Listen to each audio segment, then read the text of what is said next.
দাদা আসতে পারি? কে? এ বাবা রে, এটা আবার কি? দেখে শুনে তো মনে হচ্ছে কোনো অফিসার হবে। হ্যাঁ শুন, এই বলছি যে আমি লাইফ ইন্স্যুরেন্স থেকে এসেছি। তা আমি কি করতে পারি? আপনি কোন ইন্স্যুরেন্সের থেকে এসেছেন সে তো আমার দেখার দরকার নেই। না মানে আমি আপনারই ভালো করতে এসেছি। আমাকে ভালো? কি ভালো? না বলছি আপনার বয়স কত হবে? তা 50। ও 50। তা আপনার সংসারে কে কে আছে? আমার স্ত্রী, আমার একটি ছেলে, একটি বৌমা আছে। কেন এই আপনাকে, আচ্ছা আমার সংসারের কথা আপনাকে বলতে যাব কেন? আরে দাদা, এইখানটা একটু বসি। আচ্ছা আচ্ছা বসুন। বলছি কি, মানে আমি লোকের ভবিষ্যৎ গড়ে দিই। আমার ভবিষ্যৎ আপনি করবেন? আমি নিজের ভবিষ্যৎ নিজেই করতে পারছি না, তো আপনি কি করে আমার ভবিষ্যৎ গড়বেন? হ্যাঁ, আরে না মানে ব্যাপারটা হচ্ছে কি, যে এই যে আপনার ছেলে বৌমা আছে, আপনার বউ আছে, এদের তো একটা মানে ভবিষ্যৎ কিছু আছে। তা আপনি কি করতে চান? মানে আপনার বয়স তো 50 বছর, তো এই বয়সে আপনি একটা ডিপোজিট অর্থাৎ কি বলে লাইফের একটা ইন্স্যুরেন্স, লাইফ ইন্স্যুরেন্স করুন। আপনি কি করতে হবে? এই ধরুন আপনি প্রতি মাসেও করতে পারেন, বছরেও করতে পারেন। আরে বাবা কি করতে হবে? দাঁড়ান দেখি খাতাটা বের করি। শুনুন, আপনি যদি বছরে করেন, তা যদি আপনি বছরে 5,000 টাকা করে জমান, হ্যাঁ, তো এবার আপনি যখন মারা যাবেন, কত বয়সে মরবেন তার তো ঠিক নেই, কালকেও মরতে পারেন, আবার 20 বছর বাঁচতে পারেন। তা আপনি মরার পর আপনার স্ত্রী 35 লক্ষ টাকা পাবে। 35 লক্ষ? হ্যাঁ, সেই টাকা দিয়ে আপনার স্ত্রী একদম ঠ্যাঙের উপরে পা তুলে আরাম করে আয়েশ করে খেয়ে যাবে। ওরে শালা, আপনি আমাকে মারার ধান্দা করেছেন তাই না? মানে আমি এত তাড়াতাড়ি মরতে চাই না। আরে আমি মরে গেলে যদি আমার বউ টাকা পায় তাতে আমার কিছু কি এসে যাবে? আরে বুঝতে পারছেন না কেন? আপনার বউ আরামে থাকবে, আরামে থাকবে, তার মানে বুঝতে পারছি। হ্যাঁ, আপনি আমাকে তো টাকা দিতে আসেননি, এসেছেন আমাকে মেরে ফেলতে। না না না, আপনাকে আমি কেন মেরে ফেলবো? মেরে ফেলবেন মানে যখন আমার ছেলে বৌমা শুনবে যে আমি মরে গেলে ওরা 35 লক্ষ টাকার মালিক হবে, তখন গিন্নি গিন্নি বলবে শালার পোড়ার মৌসুম মিনসে মরুক, আর ছেলে প্রতিদিন এসে মানে মারার জন্য ব্যস্ত থাকবে, আর বৌমা না খাইয়েই মেরে ফেলে দেবে। এই আপনার টাকা যেমন, বেরোন বেরোন আমার থেকে, বেরোন। এই কি আপনি আমার আর ভালো কথা, বেরোন বেরোন। আরে বাবা বেরোন, বেরোন। বাবা শালা, আমি এত তাড়াতাড়ি মরতে চাই না। হ্যাঁ, আমি মরে গেলে 35 লক্ষ টাকা আমার গিন্নিরা পাবে, তাতে আমার ঘোড়ার ডিম হবে। আমি মরবো নি, কিছুতেই নয়, কিছুতেই নয়। এই খোকা, কি বাবা, ওই একটা ভদ্রলোক এসেছিল। তুই তো সারাটা জীবন মানুষের মানে গুল দিয়ে দিয়ে জীবনটাই শেষ করে দিলি। হ্যাঁ, বলি সংসারে কাজকর্ম কিছু একটা কর। ঠিক আছে বাবা, তুমি কোনো চিন্তা করো না, তুমি যাও আরামে শুয়ে থাকো, আমি আজই কাজের জন্য চললাম ওই মাঠের দিকে। বাবা, অনেক কষ্টে জীবনটা আবার ফিরে পেলাম। ভাগ্যিস ওরা কেউ শোনেনি, নতুবা আমাকে ওই 35 লক্ষ টাকার জন্য মরতেই হতো।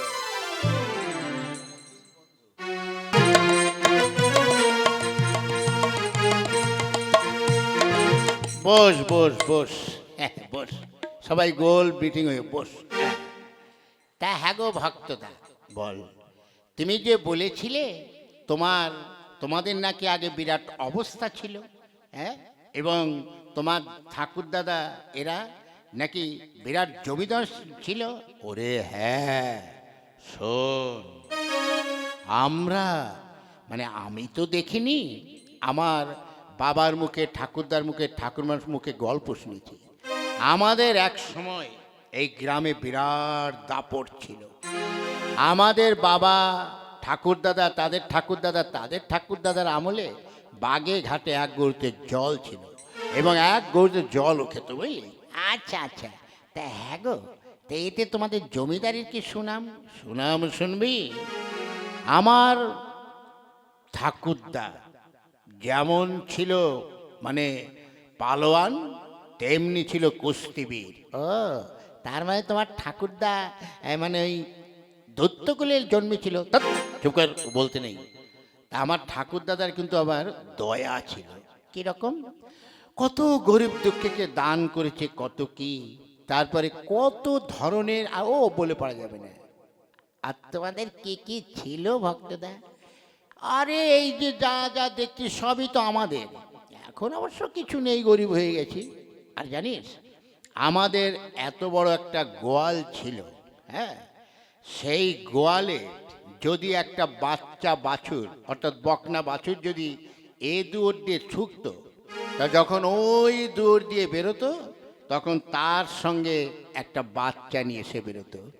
ওরে শালা, এ মালটা তো শালা গুল মারছে আমাকে, বিরাট গুল মারছে। হ্যাঁ, দেখেছিস?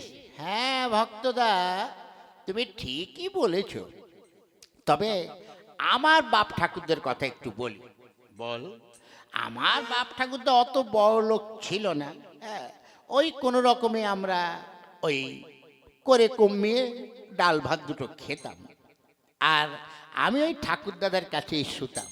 তো তারপর তারপর ঠাকুরদাদা ঠিক যখন রাত 8টা-9টা বাজতো, তখন দেখতাম ঠাকুরদাদা ঘরে নেই। আমি ভাবতাম কি ব্যাপার, ঠাকুরদাদা প্রতিদিন রাত্রে কোথায় যায়? তারপরে একদিন ঠাকুরদাদার পিছু পিছু আমি গেছি। তারপরে গিয়ে দেখি ঠাকুরদাদা একটা লগা দিয়ে আকাশের তারাগুলো সাজাচ্ছে। মানে মানে ওই এখানকার তারা ওখানে এনে দিচ্ছে, ওখানকার তারা এখানে। কি দিয়ে? ওই লগা দিয়ে।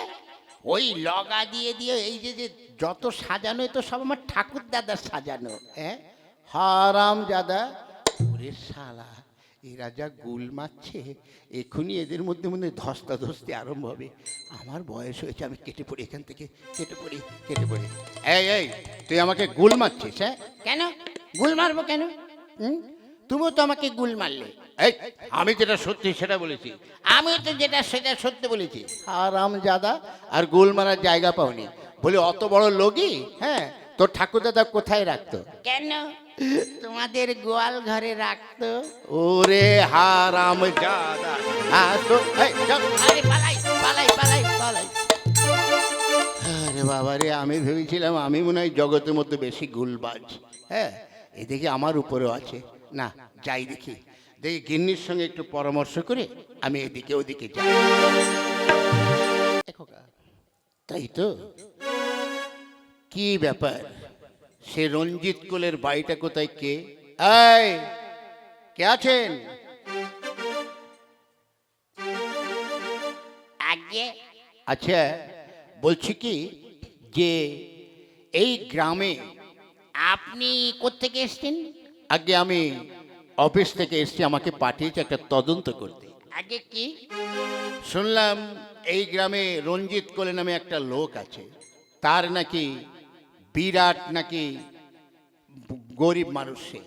সে নাকি দিন আনে দিন খায়, ঘর দোর নেই, বাড়ি ঘর নেই।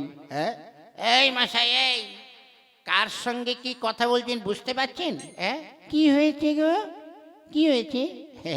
গিন্নি এই দেখো। কার সঙ্গে কথা বলছি মানে? হ্যাঁ, আমি তো রঞ্জিত কোলে। ও, আপনি তাহলে সেই রঞ্জিত কোলে? হ্যাঁ হ্যাঁ, ঠিক আছে ঠিক আছে, ঠিক আছে। শুনুন, আপনি বলুন তো, যে আপনি তো খুব গরিব তাই না? আপনার তো কিছু নেই। এই মশাই, এই একদম মুখ সামলে কথা বলবেন। আপনি জানেন আপনি কার সঙ্গে কথা বলছেন? বর্ধমানে আমার 2খানা বাড়ি আছে, টাটায় 4খানা বাড়ি আছে, কলকাতার বুকে 6খানা বাড়ি আছে, তারপরে টাটা মারুতি, টাটা সমু, তারপরে বিচুলি কাটা ঘর, বিচুলি কাটা গাড়ি, সিমেন্ট বোয়া গাড়ি, সব আমার আছে। ও তাই? তাহলে আমি হয়তো ভুল শুনেছি, ভুল তদন্তে আমি আপনার কাছে এসেছি, বুঝলেন? যাকে আপনি আর কিছু মনে করবেন না। দাঁড়ান দেখি। হ্যাঁ, ওটা কি করলেন? মানে ওই আপনার নামে একটা ঘর এসেছিল, তা আপনার এত ঘর আছে, এত বাড়ি ঘর, এগুলো তো আপনার লাগবে না, তাই আপনার নামটা কেটে দিলাম। আসি, হ্যাঁ। হ্যাঁ, কি হলো? হায় রে, এতদিন ঘুরে ঘুরে একটা সরকারি ঘর এসছে, তাও কাটা পড়ে গেল। ভালো হয়েছে। কি ব্যাপার? হ্যাঁ, এই না তুমি খুব মানে জাহির মারলে, তোমার 4খানা বাড়ি, তুমি টাটা, তুমি বিড়লা, কতটা গেল তো। হ্যাঁ, যেমন গুল মারা তেমনি শালা ঘর দিয়ে জল পড়ে, তারপরে রাত্রে যখন ঘুমানো হয় চাঁদের মুখ ঘরে বসে দেখা যায়, আর তুমি টাটার সঙ্গে নই করলে। হ্যাঁ, এখন মরো মরো তুমি। হায় হায় রে,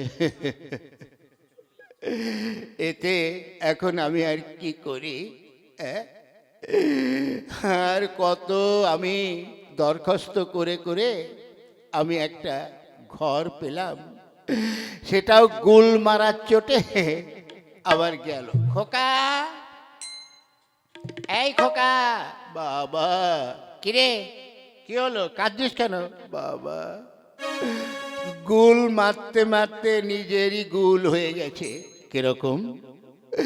বাবা, সরকার থেকে একটা ঘর এসেছিল, ওই অফিসারের সঙ্গে আমি গুল মেরেছি, ব্যাস ঘরটাও চলে গেল। কিছুতেই ঘর পেলাম না, কিছুতেই নয়। বেশ হয়েছে, তোর যেমন স্বভাব তেমন শাস্তি তোর হয়েছে। তোকে এত করে বলি যে এই জীবনে আর কারোর সঙ্গে অত গুল মারিস না।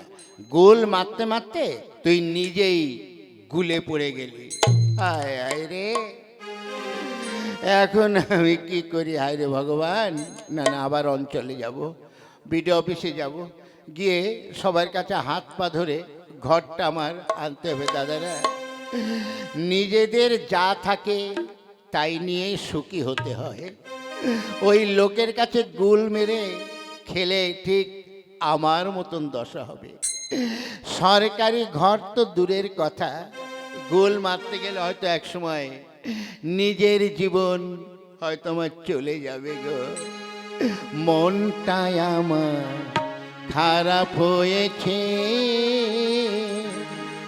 মনটা আমার খারাপ হয়েছে, মনটা আমার খারাপ হয়েছে। গোল মারতে গিয়ে, গোলটা মারতে গিয়ে আমি যে ফেসে গিয়েছি। মনটা আমার খারাপ হয়েছে দাদারা, মনটা আমার খারাপ হয়েছে।